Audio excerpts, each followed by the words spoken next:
You are dealing now with situations that our forefathers were not able to deal with. A situation that occurred with Avraham and Sarah in the kitchen one time before lunch, and they had some conversation that was unsolved till their 120, in reality is so gigantic that it can fill a whole life journey of a person today. In each generation, the righteous people are fixing as much as they can, and they leave some rocks that they were not able to fix, to correct, and to put into the building out.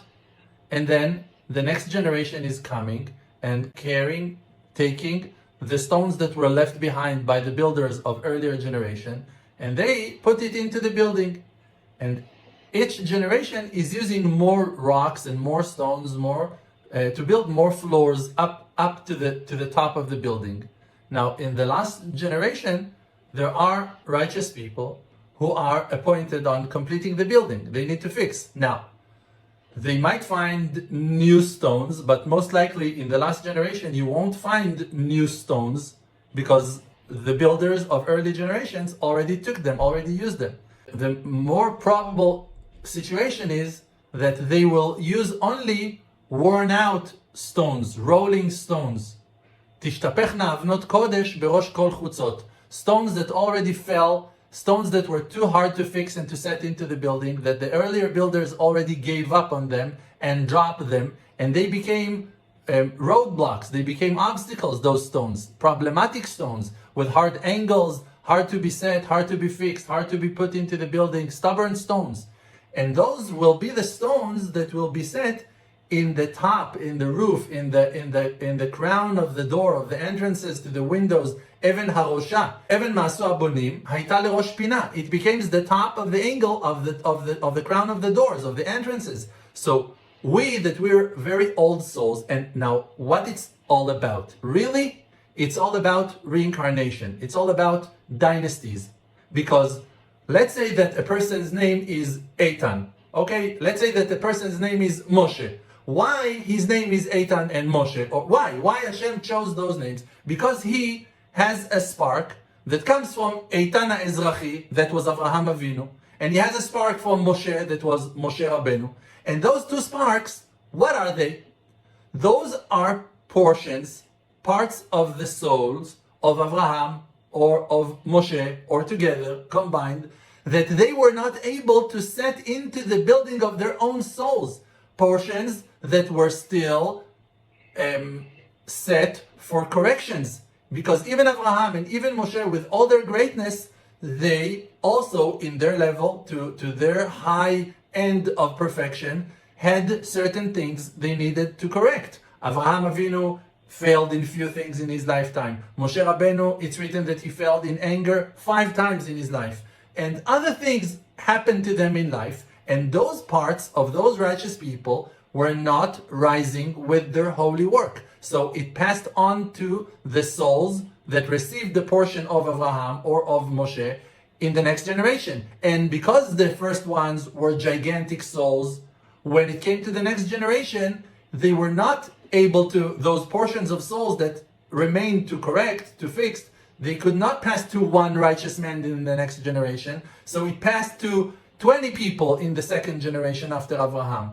And then in the third generation, even though that a lot was already fixed, still the portion that were left to fix, if it's in relationships, if it's with humility, if it's with faith, if it's with trust, if it's with anger, with jealousy, with whatever, with fear, all those portions, sparks of souls, of those pillars of our nation, of the amazing trees of life of our nation, those were still gigantic to fit into 20 or 30 or 40 people. So it might be that today, in our generation, you're going to have a spark of Avraham Avinu in 7,000 or 700,000 people, and everyone is dealing with something that Avraham himself was not able to solve. Now, it sounds very small. Yeah, what? I'm dealing with something so minor. A situation that occurred with Avraham and Sarah in the kitchen one time before lunch, and they had some conversation that was unsolved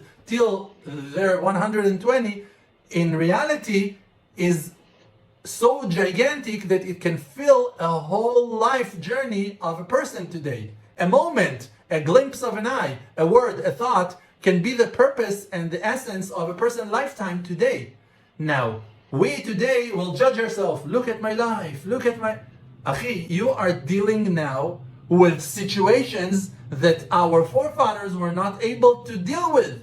You are now taking shames, insultings, rebukes, destructions, humiliations, difficulties, challenges that are in an aspect that Moshe Rabbeinu was not able to deal with, maybe because of great reasons, but still, maybe he didn't have time. But still, those are things that when you will accomplish, you will become even Rosh Hapina, the head of the crown. You will be the glory of Avraham. You will be the glory of Moshe, because they were not able to fix. And now you are fixing, and you are them. In the secret of lifetimes of reincarnation, you are him.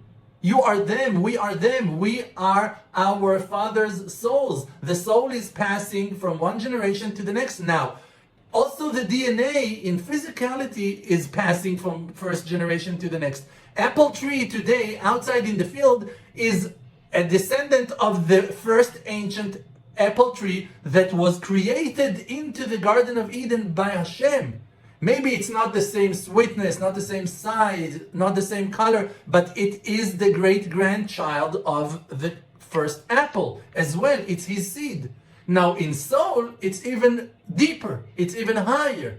And we are the children of our ancestors. And that's it. So we should not judge ourselves, just to motivate ourselves to accomplish what that even our ancestors were not able to accomplish. And everyone, all Am Israel, are the children of Avraham, Yitzhak, Yaakov, Moshe, Aaron, Yosef, David, Tanaim, Amoraim, Rabbi Meir Baal HaNes, Rabbi Shimon Bar Yochai, Rabbi Akiva, everyone, like Rabbi Shimon ben Shatach, Rabbi Yoshua ben Pirchia, Gad HaChozeh, Natan HaNavi, Yirmiyahu HaNavi, Elijah the prophet, Pinchas ben Elazar ben Aaron HaKohen, like, you don't have nowhere to run. Esther HaMalka, Yael Eshet Chever HaKini, Sarah Imenu, Rivka, Rachel, Leah, Zilpa, Bilha, and on and on and on. All the righteous people, like Feige, Odel,